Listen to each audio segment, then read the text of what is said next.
Welcome into One of One Sports. We just had a great weekend of college football. Still a couple games left to play, but even with USC, LSU remaining, and Florida State, Boston College, I can just do an analysis of those games separately. But we can do the week one analysis and takeaways today. So getting right into it, let's start with who were the top performers, and I'm talking about players. Who had the best individual performances of the weekend? And start off the one everyone's talking about pretty much, Travis Hunter of Colorado. I mean, there's not even that much left to say. Pretty much everyone's covered it. Um, he's what he's doing is crazy. He only misses two snaps the whole game, one of which was just because his helmet came off, playing both sides of the ball. So I mean, he doesn't play special teams, but only missed two defensive and offensive snaps. Over 100 yards receiving, three touchdowns, and playing great as a cornerback. I mean, what he's doing is just ridiculous, and he comes in with the third most impressive performance of the weekend, at least in my eyes. Next up, we have Ashton Jeanty, running back out of Boise State, who had 267 yards rushing and six touchdowns in a big win for Boise State, in which they got into a shootout against Georgia Southern, winning 56 to 45. Anytime you have six touchdowns, I mean, that's just ridiculous. And then he had the most running yards out of anybody in the country so far, so at 267. And because it was a close game, it wasn't like they were playing somebody terrible and he was just, running up and down and the score was being run up. They were in a pretty somewhat contested game with Georgia Southern, and they needed all his points, all six touchdowns. They only won by 11. So huge performance out of him. Yeah, great day for the Boise State running back. Next up, my number one best performance of the week, Tedorora McMillan out of Arizona, wide receiver. In my opinion, clearly the best wide receiver in the country. He comes out over 300 yards receiving, four touchdowns. Could have had a fifth. He was down at the 1 yard line, but he was absolutely destroying New Mexico's secondary. And Arizona pulled away late. But if you watch the game, it was close at halftime. Arizona was only up three. They were losing at points in the first half. But thanks to his consistency, getting open, making big plays, he's so hard to guard. He's big, he's fast, he's running routes well. In my opinion, best performance of the weekend and helped Arizona to defeat New Mexico. All right, moving on to the next section, we have our biggest surprises of the weekend. And here we're talking about teams, and this can be in a good way or it can be in a bad way. So starting off, the first surprise team is Texas Tech, and this is in a bad way. So I put Texas Tech, I believe, in my preseason top 25. I picked them to go 9-3 this year. I thought they had a really good team because the offensive line I thought was good with a really good running back in Taj Brooks. I thought they had pretty good wide receiver options, and I thought Baron Morton was going to take a step forward. And the offense looked fine. I mean, he put up 52 points, given it's against Abilene Christian. But allowing 51 to Abilene Christian, and this game went to overtime, and Abilene Christian could have won it in regulation potentially. I mean, it's just insane that a Power 4 team that I thought was going to be pretty good struggled this much with Abilene Christian. Now, good news is you get a win in week one, and you can always improve from there. If you lose this game, now it's a disaster. Like last year, Texas Tech had pretty good or pretty big expectations, loses week one to Wyoming, I believe in overtime as well. And then, you're off to a bad start already. You survive week one, you can work, you can improve from there. So it's not the end of the world, but definitely a disappointing start to the season. Next up, in number two, the Arizona State Sun Devils. I think a decent amount of people were picking Wyoming, who's, consistently a pretty good team, to beat ASU. ASU got destroyed by Wyoming last year. ASU has not been good at all. Kenny Dillingham obviously has come in, and this is like his second year, so I expect them to improve. But last year, I think they maybe got shut out by Wyoming, like 30-0 or something. Don't remember the exact score, but it was bad. But to come back this year, just 1 year later, and beat Wyoming 48-0 in a game I think a lot of people were predicting a Wyoming win. Now, I think Arizona State was favored, and I thought ASU would win, but I wasn't confident in it. But just to destroy Wyoming, I mean, shows that this program, I mean, it's off to a good start for the season, and I think it indicates the program's definitely improving. And now it's like, how good can they be this year? Could ASU be like a bowl eligible team this year, which I didn't think they could be in the preseason? Maybe, because I don't think anyone thought they'd beat Wyoming 48 nothing. And then obviously you have to think about it the other way. Is ASU still who we thought they were, and Wyoming's just going to be bad this year, which changes how you think about the Mountain West. You don't want to draw conclusions from week one games, but it's just stuff to think about. But overall, not drawing any conclusions yet, but was certainly impressed by Arizona State's performance, um, and surprised. So next up, number one, Vanderbilt. Vanderbilt is consistently made fun of. They're thought of as the worst SEC team, um, but they beat a Virginia Tech team in overtime, 34-27. Um, but Vanderbilt outplayed them. Virginia Tech had to come back into this game, and it looked like, oh, Vanderbilt's going to blow it. And Virginia Tech comes all the way back. They take the lead 27-20 after trailing, I think 20-3 was the score. And then it looks like, oh, Virginia Tech, they came back, Vanderbilt choked. But then Vanderbilt fights back and has a field goal to win it in regulation that they miss. So now it's like, oh, overtime, Vanderbilt's choking again. But Vanderbilt actually comes through and wins the game. Now, given in overtime, Virginia Tech's quarterback, Kyron Drones, was knocked out of the game, or he was knocked out and didn't play in overtime, is what I mean. And Colin Schlee had to come in. He's a transfer from UCLA and formerly Kent State. Um, but still, Virginia Tech was a team returning a ton of starters who, I mean, people weren't really picking them to win the ACC, but a lot of people were picking them as a dark horse, like, oh, they could win 9, 10 games, maybe make it to the ACC title game, like that kind of sleeper team that a lot of people were, hyping up and were high on. And Vanderbilt's a team that receives pretty much no hype ever, and to come out and beat was thought of as a pretty good ACC team, and I thought pretty convincing fashion, was very surprising and a great win for the Vanderbilt Commodores. Um, and, not the way I thought they'd start their season, and I was pleasantly surprised by it. So moving on to our next category, a little different than biggest surprises is which teams were the most impressive. So just overall, what teams looked the best. So the other teams like ASU, I don't think looked like one of the best teams, but I was surprised by them and still impressed. This is strictly who was I most impressed by. So number three, Notre Dame Fighting Irish.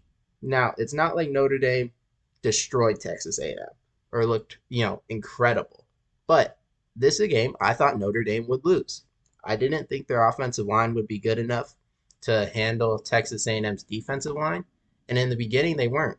But by the end of the game, their offensive line was able to hold up really well, contribute to a game-winning drive, or what looked like a game-winning drive, but they ended up scoring again.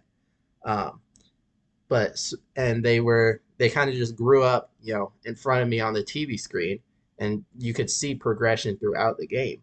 And if their offensive line is going to be really good, like it has been in the past for Notre Dame, then this is a team that I fully expect, or would fully expect to be in the college football playoff. So maybe right now they don't look. I wouldn't say they're like, oh, the fifth best team in the country or something like that. But because I thought they would lose, and I see that their O line actually might not be a weakness, and it could actually just end up being a really good offensive line. That's certainly impressive. And then overall, just winning a road game on a team that I had probably in my preseason top 25 against a team I thought you would lose to, in a really hard place to play in Kyle Field against, in them having seemingly the advantage on the line of scrimmage. I was just really impressed by all of it. That's why Notre Dame is the third most impressive team for me this weekend. Next up, the second most impressive team this weekend for me is the Miami Hurricanes. So Miami defeated Florida 41-17. And this is a game I'm really high on Miami this year. Picked them to win the ACC. Picked them to be the number one overall seed in the college football playoff. And I thought they would beat Florida, but I thought Miami was a team because they're bringing in Cam Ward, who's a transfer quarterback, and Samuel Brown, who's a transfer wide receiver, and Damian Martinez, a transfer running back. And, there's more transfers there too, but just because they're bringing in so much newness, and even if the recruits they're bringing in, Tyler Barron on the D line. I was just with how much newness there was, I thought it might take a little bit before we see like the best performances out of Miami. So like early on, I was like, oh, at Florida could be a little tricky, expect them to win. But it seemed to all be clicking right away. And that's what I was so impressed with because I still think this is a team that will get better. So if this is the starting point, I mean, they could end up. I mean, I picked them to be the number one seed in the playoff, but they could be even better than I thought they could be, which is really crazy because I thought this could be one of the best teams in the country. But to start this good with all the new pieces coming in was really impressive to me and made them number two most impressive team to me this country. But number one is the Georgia Bulldogs. Clemson's a team I had just outside my top 10 in the preseason. I think about 12th, 13th, something like that. And Georgia just manhandled them, dismantled them, whatever you want to call it. It wasn't close. And Clemson, what's crazy is you look at 24/7 Sports talent composite.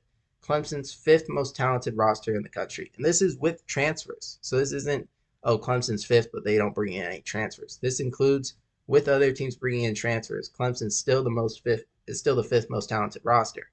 Georgia's number two behind Alabama. Um, but so there's only a three-spot gap, and the gap looks monumental between Georgia and Clemson, just physically, speed-wise, just all sorts of talent-wise.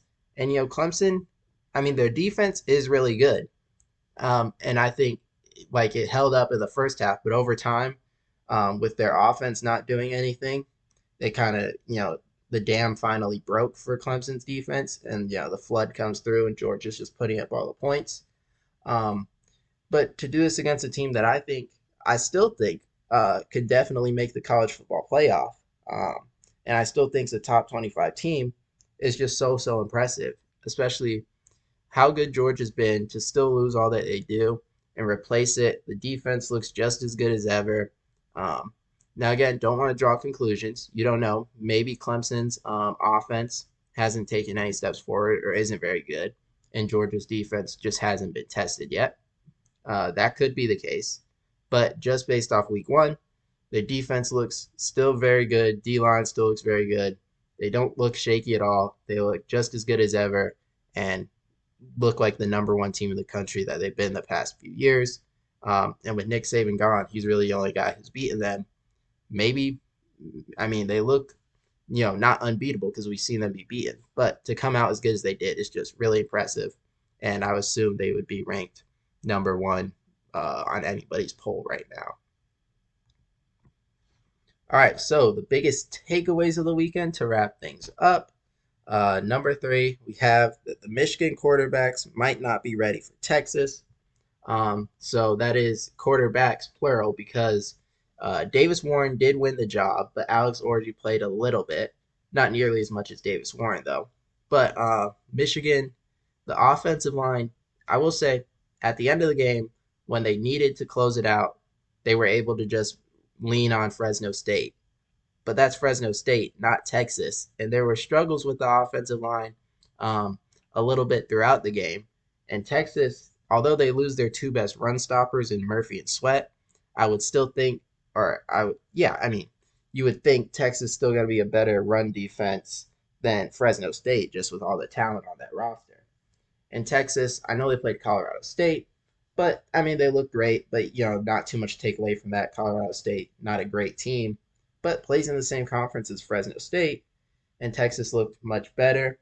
But then this isn't to say Michigan can't beat Texas. They'll be at home in an early game. They certainly could beat Texas. I hope that they do. My dad went to Michigan, um, and so I root for Michigan. But at the end of the day, the quarterbacks, the passing game certainly struggled, and I'm not sure they have the same ability that they've had in the past to just run the ball as well. And that was when they had, a top 10 draft pick at quarterback in J.J. McCarthy.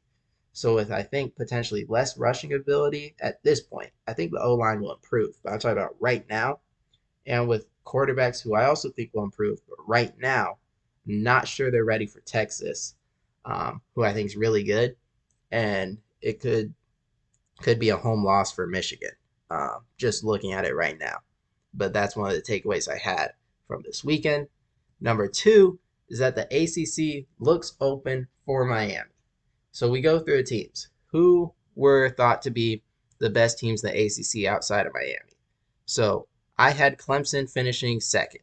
They got, routed by Georgia, which I will say does not write Clemson off at all. I think plenty of teams, maybe even Miami, had they been lined up across from Georgia, would have gotten crushed. So I don't think we can say too much about Clemson. I picked NC State to finish third, or they were. I thought they were the third best team in the ACC, and they had some struggles against West Carolina. Now, given take all this with a grain of salt. It's all week one. All these teams could be better after this, and it was just kind of they were working things out in week one. But Florida State, lost to Georgia Tech. But hey, maybe that means Georgia Tech's good. But I think most people assume it means Florida State's not as good as we thought. Virginia Tech, people thought was a dark horse. They lost to Vanderbilt, who people don't think is very good. North Carolina, I thought could do some things, but they struggled against Minnesota, a team I thought was one of the weaker teams in the Big Ten. And North Carolina lost their quarterback for the year, which could be concerning. We'll see how the backup he led them to the game-winning field goal essentially. So maybe he's actually pretty good. We'll see. SMU struggled with Nevada week one, and then they blew out Houston Baptist this week, but that doesn't mean anything.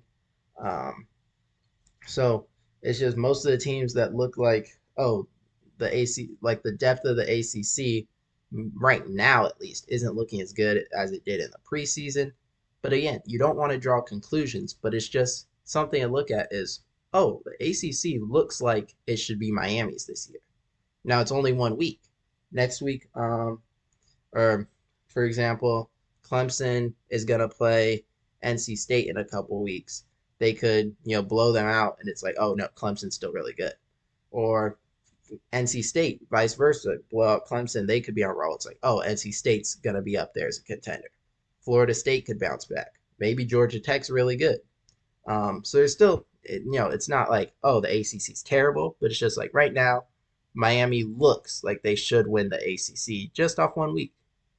And then finally, it's that Georgia's still the team to beat.